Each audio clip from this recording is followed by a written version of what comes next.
All right, well, welcome to the second episode of our podcast discussions for The Exchange. My name is Dave Hammonds with The Exchange, and I have two very awesome coworkers with me today. And if you all would like to go and introduce yourselves and tell our viewers a little bit about you, that would be great. I'm Alice Susan Michael. My position at the Exchange is the manager of employer relations.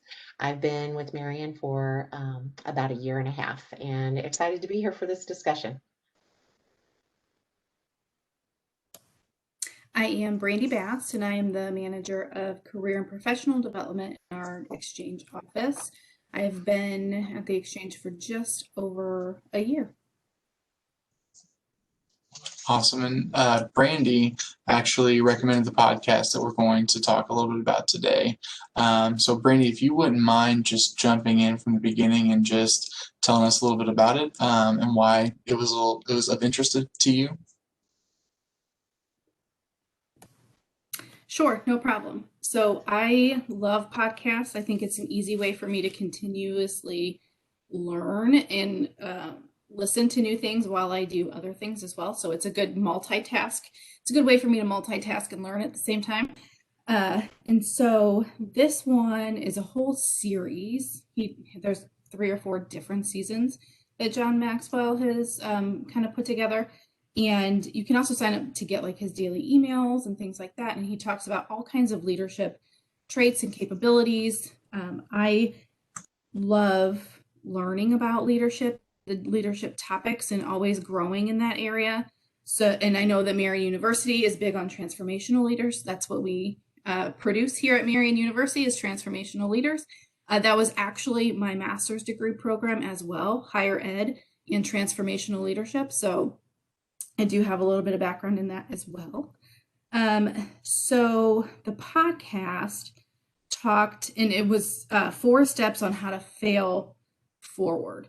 And I think I liked this one in particular, especially in talking with students, because I think we have this kind of idea that nobody ever fails and you just keep going and going and going. But I think the best of the best have failed flat on their face multiple times. And so from a very early age, I think will help you in your resiliency and in your career. So that's why I kind of chose this one. So he kind of goes through and talks about the 4 steps: taking action to reduce your fear, finding the benefits in every bad experience. So what can I pull out from this that can help me later on in life? The next one was changing your response to failure by accepting responsibility. And then saying goodbye to yesterday was the 4th step. And that was like, don't let your past define your future. And also at the same time, don't think you're a pro at something after doing it twice. I really liked that piece of it. Especially as a young person, right? Like I know how to interview. I had 2 interviews before. I had 3 interviews before. Like I know that you know how to interview, but there's always ways that you can get better. So those are the 4 steps. And I thought that it was pretty insightful. Plus I really like Michael Jordan. And I like how he used some of his quotes in there. Yeah, they definitely hooked me from the beginning whenever they first started talking about Michael Jordan. I was like, yep, I'm in. I don't know where it's going to lead me, but I'm definitely in. So, yeah, I think that there was a little bit of an inspiration piece behind it too. Just really trying to push the listeners to just reevaluate a lot of things with failure. And I think that John Maxwell did that like pretty well. Just talking about his ideology behind it. And Brady, are you familiar with John Maxwell? Do you know a little bit about him, and would you want to just talk about a little bit of who he is? I can tell you that he seems to be in in terms of thought leadership, he is definitely one of the thought leaders on leadership. He is a former pastor, I believe, and has written countless books on leadership. Yep, so definitely a good individual to listen to on this topic. But jumping just kind of into some of our first reactions, I'm curious to hear what your thoughts were after listening to the podcast. And just so everybody's aware, the first beginning of the podcast, I think it's pretty split down the middle, 25 and 25 minutes long. The first 25 minutes was John Maxwell's speech and just his ideas on failing forward. And the last 25 minutes were the actual podcast hosts talking about and reacting to those thoughts. So I'm curious to know what your thoughts were on the podcast as a whole. I'll certainly just throw out a few of my insights, things I liked that really resonated with me. So my background is in corporate leadership. So when I heard John Maxwell talk about successful people both initiate and end well. And he said that's very rare, actually, to find those leaders that do both really well. Typically, one comes naturally, either initiating or ending, and the other is more of a challenge. And I really kind of pondered that for a bit in terms of some of the leaders I've worked with over the years, and I think he's right. He calls those bookends for success, and I think it's a challenge for all of us, right? We intrinsically know which of those two things we're better at, right? And then if you know that the other is a challenge, right? It's out there as this is something you can work on, right? And this will elevate your leadership. So I really liked that. The other things, just the whole concept, I was drawn in just about the redefining failure and failing forward in the case of mentors. And as students have mentors, which I highly suggest that you have many mentors through your college years and your career. I still have mentors that I work with all the time, but probably the most valuable, lessons, insights I've gained from mentors is when they've shared their failures, right? So they can always, anyone can share their successes. It's pretty simple, right? But you really know you've got just a fantastic mentor when they unprompted share their failures to help you. So if you're working with somebody, it's not a bad thing to ask, can you tell me about something that didn't go so well, right? The other pieces that really spoke to me, I loved just the line in kind of finding the benefit in every bad experience in part 2 there.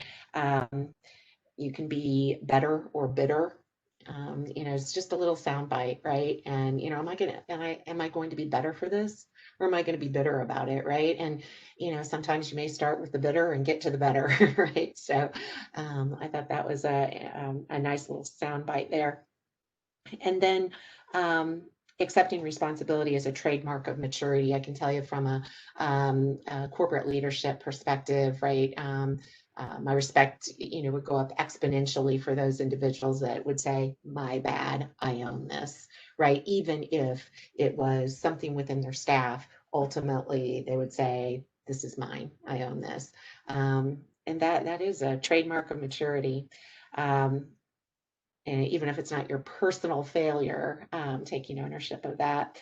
And then finally, the saying goodbye to yesterday, the resilience piece.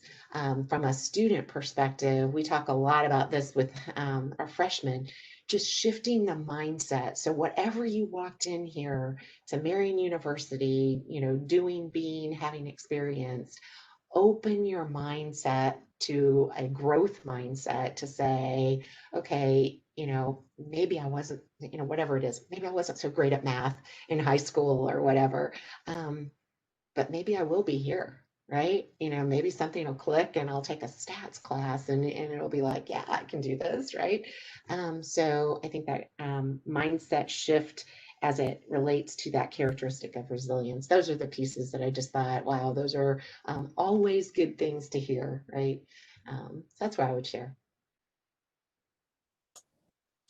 Yeah, I would piggyback off of that as well. I thought that in terms of like the maturity piece that was really talked about, the one thing that really like hit me whenever I was listening to it is just the idea of just self-awareness, and just having the ability to understand that it's okay to fail as long as your reaction to it is positive.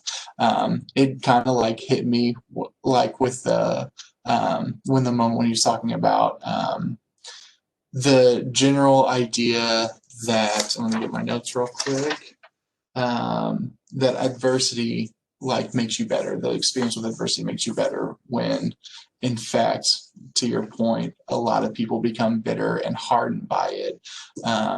So it kind of like struck me like, how many times has that like happened in my life? Like in my moment where I felt like I was struck with that, like how did I react?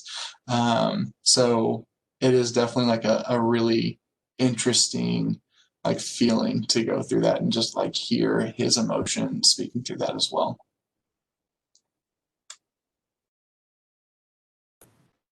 I particularly liked how they talked about 2% of our fears are something of which we should be concerned about. 2%, that's nothing. Like, and that, but fear is the thief of dreams, right? And not initiating those and jumping, right? But I also really liked and keep coming back to this because I do this all the time still. I know that like it's what I'm working on. Is when he talks about saying goodbye to yesterday and building that resilience, not comparing yourself to others, right? I think imposter syndrome comes in and we think like I'm not good enough to be in this space, or I'm not supposed to be in this space, and or I'm only at this point in my life when these people are at this point in their lives. And like just comparing yourself to others, I think is a recipe for disaster in any way, shape, or form. Yeah. And then, so I have two additional resources. One is Rising Strong by Brene Brown, and it's all about how you jump back from that failure. Super good book. The other is a story that I used to read with my students, and I actually read it with my kiddos too. Is about it's about a carrot, an egg, and a coffee bean. And are you, when faced with adversity, are you a carrot? Do you harden? Are you or do you soften in adversity? Do you let your situation, your environment make you soft? Are you an egg? Do you make it does it harden you? Or are you the coffee and do you change the environment? Super awesome story. I have it in a book form and I also have it in a PDF form. But two resources just to share. Yeah, and thank you for kind of bringing that up too about, I think that's a really interesting thing to think about, like how you react to adversity. Um, and a lot of times throughout the podcast, they talked about like skydiving being the one big thing that people are afraid of, but yet they still do it. Um, and, briefly in the story, they talk about, the moment that one of the skydivers jumped out, like they didn't have any fear anymore. So with just that kind of in mind, knowing that we've had our own paths to where we're at now, I didn't know if you all would be interested in sharing a skydiving moment where you took a risk and then maybe in the moment it felt a little awkward and uncomfortable, but you realized that at the end of the day it worked out okay.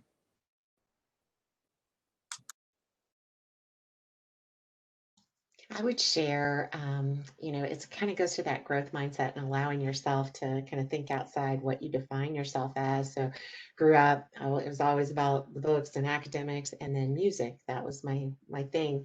And I wasn't an athlete, right? And so after college and got married, my husband was very much an athlete, so I was kind of exposed to that and started attending group exercise classes and did that for years and years.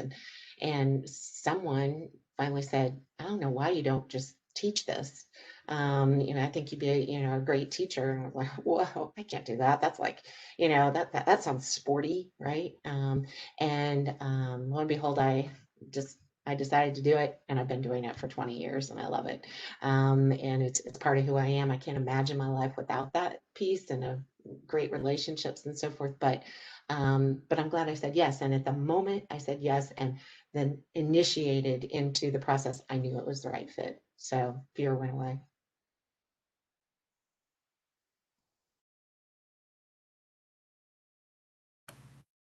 So I would say my biggest skydiving moment was moving to Indiana.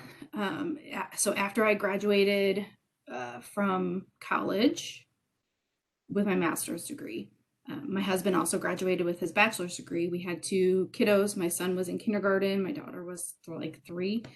We had a house in Sandusky, Ohio, but we kind of knew that that's not the raise our kids for us. Like we wanted something else we envisioned something else for our life. So once we graduated, searched for jobs, found a job in Indiana, we left our house.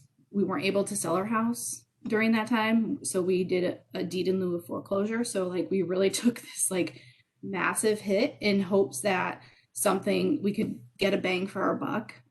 But moving to Indiana, people don't like Indiana, but it's been good to me. So it's been really good to me and my family. Like we moved into an apartment because we weren't sure if we were going to like it or not. And I wasn't really even sure if my job was like legit because I never heard of anything like that before. So like moving my entire family, starting over with a job. My husband didn't have a job lined up. So we were like, you're bound to find something. Let's just jump. Like if we're gonna go all in, we're gonna go all in, and we're gonna figure out how to make it work.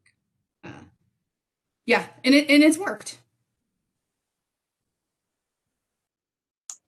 I would have to say that would be a little terrifying going and saying, I think that this is a job, and I think that my husband will find something. So, yeah, that's definitely interesting and moving into a new place. And Alice, same to you. I think that shows like doing it for so long, like that shows that that risk definitely really paid off. So thank you for sharing that today and just kind of diving into that a little bit. The last thing that I really wanted to touch on is why would this be relevant to somebody who's in college right now? Why should they spend the 50 minutes of their winter break listening to this podcast? I would say, regardless of who you're going to fail at something.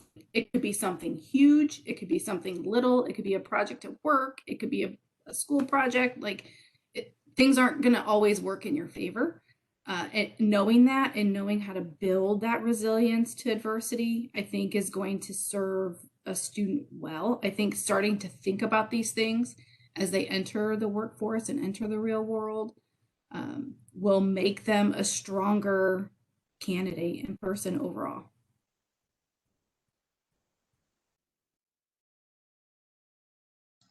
I couldn't have said it better. I think all of these things, learning how to fail and having those little mental reminders, am I going to be better because of this or bitter, right? So just, having that self-talk and thinking about whether or not you're initiating and finishing, all of those things, being resilient, taking responsibility, they're all great things to be reminded of, all of us. Well, thank you all for your thoughts on this. And Brandy, once again, thank you for the recommendation. This was a great podcast to listen to. For anybody else who's watching, the podcast is about 50 minutes long. Once again, it is titled Steps to Falling Forward. And then if you all have the ability to, it comes with a little worksheet so you can take notes along the way. And if you miss any of the notes through the podcast, just a spoiler alert, the answers are on the very back page, so don't feel discouraged. But thank you all for your time today, and I hope you enjoyed it. See you soon.